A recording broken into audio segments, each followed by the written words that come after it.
On the 11th of August 2019, the improbable happened, and the consequence of this fact was felt the next day with the second largest daily drop since 1950 for a stock index of a country. That is, the index that reflects the behavior of the country's stock market exchange. On that day, the Merval Index, which is the main index that reflects the Argentine stock market, fell approximately 38% in local currency and approximately 48% in dollar. Can you tell what happened and what caused this crash on the Argentine stock market in just one day? Let's find out in this video. But before that, make sure to subscribe to this new channel to see more videos that will cover, analyze, and reveal economic aspects behind countries' successes and failures, and other interesting economic facts from around the world. First of all, we need to quickly explain what the stock exchange is and what its representative index is. Basically, the stock exchange is the environment, physical or electronic, where financial negotiations are carried out.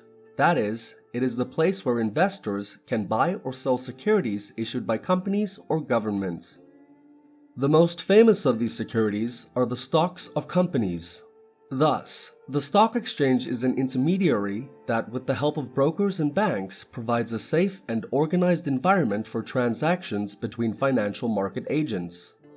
Normally, each country has one stock exchange, but it is also possible to have more than one. As examples, we have the case of Brazil, which has only one stock exchange, the B3, and the case of the USA, which according to Reuters has 13 stock exchanges. Each stock exchange has an index that represents it. In other words, an index that aims to serve as a reference for investors, just like a stock market thermometer. This index basically indicates the average performance of the stocks that represent that market, and is composed of the shares of companies with greater liquidity and greater financial volume traded. In Argentine's case, the main index representing the stock market of its stock exchange is the Merval. Well, now that we already know what the stock exchange is and what its representative index means, we need to clarify one of the most important points related to the stock market and stock exchange, which many people and even investors don't understand or don't know. The stock exchange, or rather the financial market, is driven by expectations. That is, it is interested in the future. Thus, the financial market is not concerned about what happened last year, yesterday, or even what is happening right now. Investors and participants in the stock market are interested in what might happen in the future. By understanding this small but fundamental point, we will be able to analyze and understand the historic Argentine stock market crash of 2019. As we can see, the crash in the stock market of approximately 38% in local currency and 48% in the dollar in just one day was the result of the collapse of expectations and increasing fear from the country's 2019 electoral process and its possible economic consequences. Argentina has a complex economic history. The country was once one of the richest countries in the world at the beginning of the 20th century, having a per capita income, or GDP per capita, higher than countries like Germany and France. However, the country has faced several economic crises over the decades. Just to give you an idea, the country had fiscal deficits in 107 of the last 117 years. It is one of the worst series of fiscal deficits in existence. To understand the 2019 event, we also need to understand a little bit of Argentina's political history.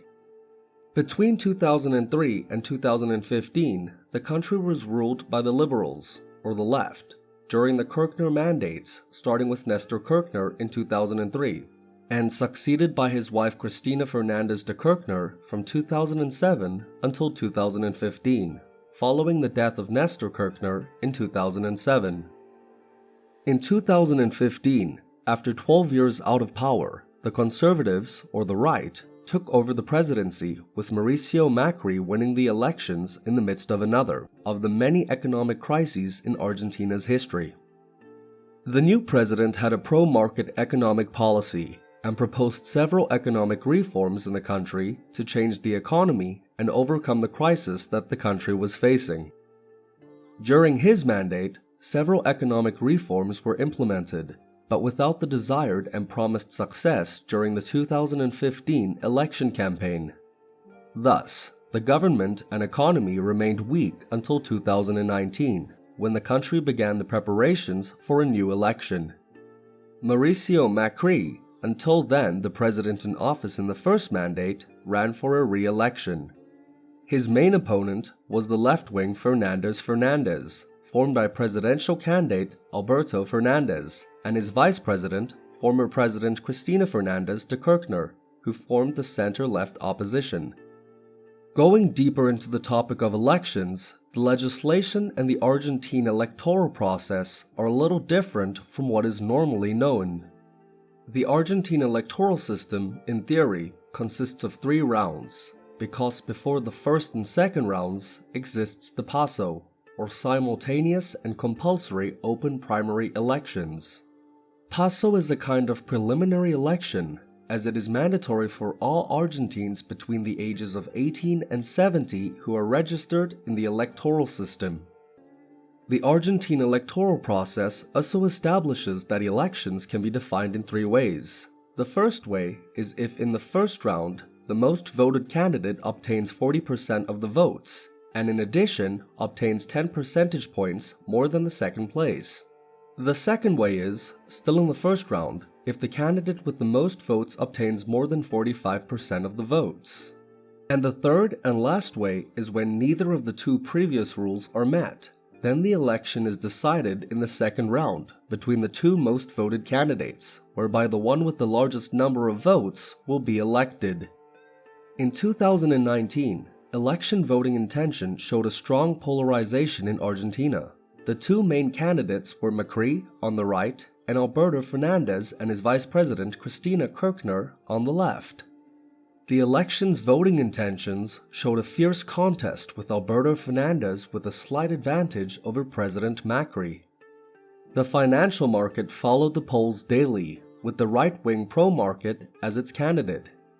This scenario continued until PASO was held on the 11th of August 2019, when there would be a more concrete idea of the position of the Argentine electorate, since, as explained, PASO works as a kind of electoral preview that would take place in October 2019.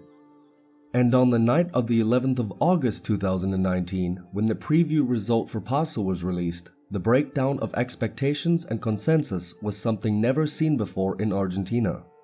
Alberto Fernandez had reached 47% of the vote's intention, opening a wide advantage over President Macri with 32%, and which, according to the Argentine electoral process, would allow Alberto Fernandez to be elected in the first round of the definitive elections on October 27th.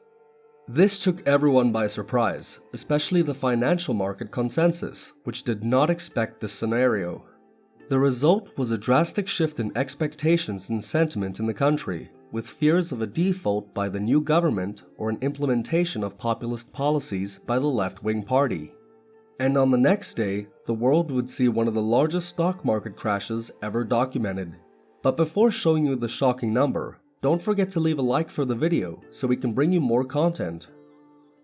So, on the next day, Argentina's stock market index fell approximately 38% in local currency and approximately 48% in dollars. According to a Bloomberg survey and database since 1950, this drop became the second biggest daily drop for a country's stock index, second only to the 61.7% drop in the Sri Lankan stock market in 1989, when the country was in a civil war. Interestingly, this crash in Argentina's stock exchange took the place previously belonging to Argentina itself, which in 2002 fell 45.2% in just one day. Therefore, we can see that the catalyst, or the central reason that triggered all the panic and fall in this 2019 event in Argentina, was an event related to the country's elections. More specifically, an unforeseen scenario or result, or at least highly unlikely in the perception and consensus of the financial market, which generated a reversal in expectations about the future of the economy and the country. This teaches us that this type of event is not something improbable or something that cannot be repeated in different countries. and shows us that we always need to be prepared for the next elections in our country, especially if we invest in the stock market. Well, now that you know more about the historic crash in Argentina's stock exchange, help this channel by saying what other countries or economic subjects you'd like us to analyze.